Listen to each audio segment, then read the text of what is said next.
Hello ladies and gentlemen, today we are going to make a reflection to the story called Animal Farm, mainly on Mr. Jones. This was designed by Stephen Mutabazi.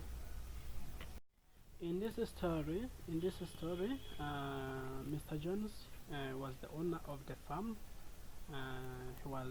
He used to drink alcohol. So he was not a kind master, because he used to drink and forget his responsibilities to look after the animals in the farm. And this story, Mr. Jones represents Tsar Nicholas II of Russia.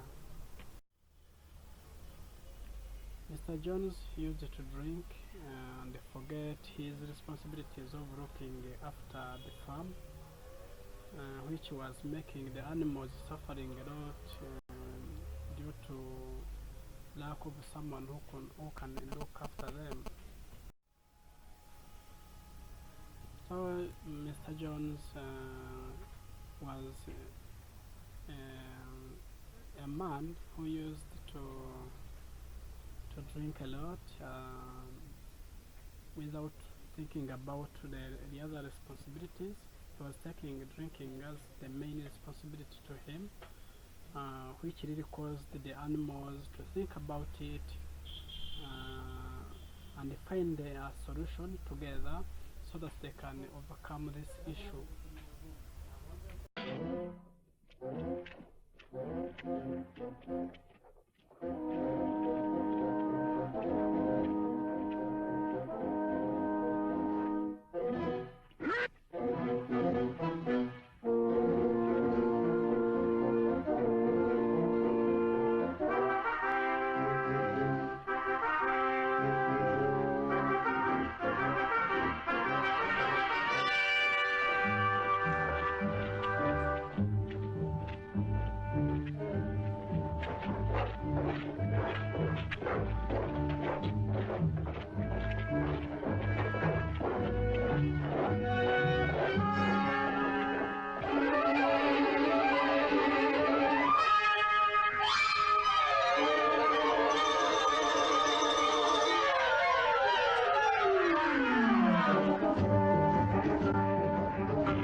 So they held a meeting, and they concluded by saying that they are going to make a rebellion so that they can fight for their freedom and be free from Mr. Jones, who was treating so badly these animals. So the rebellion happened, and the animals fought against Mr. Jones and his men, and it was a serious battle. It was called Cowshed Battle, so which ended Mr. Jones defeated, and the animals started looking after themselves, where they had leaders like Napoleon, who was the leader of this farm after succeeding Mr. Jones. So, according to how Mr. Jones treated badly these animals, their plan, the plan of animals of making a rebellion, was succeeded, and so they were free from Mr. Jones, and they started looking after themselves, sharing tasks, and ran the farm in its everyday life. This is Sir Nicholas, and I would like to share with you the history of this man.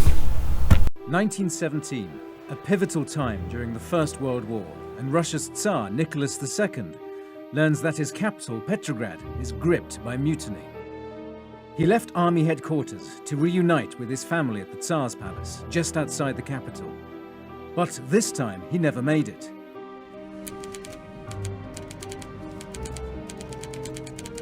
On his way from the army headquarters, Russian Emperor Nicholas II is forced to stand down from the throne.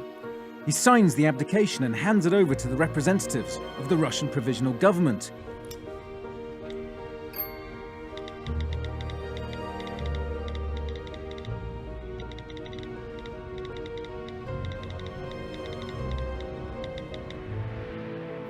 Provisional Government representative Alexander Guchkov remembered his conversation with Nicholas II. I told him, "I know, Your Majesty, what I suggest, a decision of immense importance. I don't expect you to make it immediately." But the Tsar said, "I have thought it over and have already decided to abdicate." I was even stunned that I didn't meet any opposition from him. It seemed that he didn't have any inner opposition. The decision wasn't made then and there, of course, and it wasn't an easy one. Army leaders had been putting pressure on the Tsar to abdicate, believing it was the last way to save the country. Cut off from his family, betrayed by his army, Nicholas finally gave in. "If I'm a hindrance to the happiness of Russia, I'm willing to do it. I'm willing to give up not only my reign, but my life for my motherland." The initial plan was for Nicholas to sign off the throne to his only son, but he was just 12 years at the time and suffered from haemophilia. Instead, Nicholas's younger brother, Mikhail, was chosen.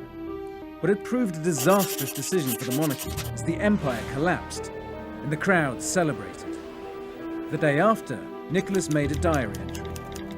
"The unrest in Petrograd has stopped, if only it stays this way." Another entry in his diary referred to Julius Caesar. Nicholas felt, and with good reason, that he had been betrayed just as the Roman emperor had been. The day after his abdication, according to Mr. Jones, who represents Tsar Nicholas, so this means that when people have a problem, they have to sit together and find out a possible solution. And also, readers may treat people accordingly. It means that they have to obey the human rights. And they have to keep in mind. That when you are united, you stand. As they say, united we stand, divided we fall. So thank you very much for your kind attention.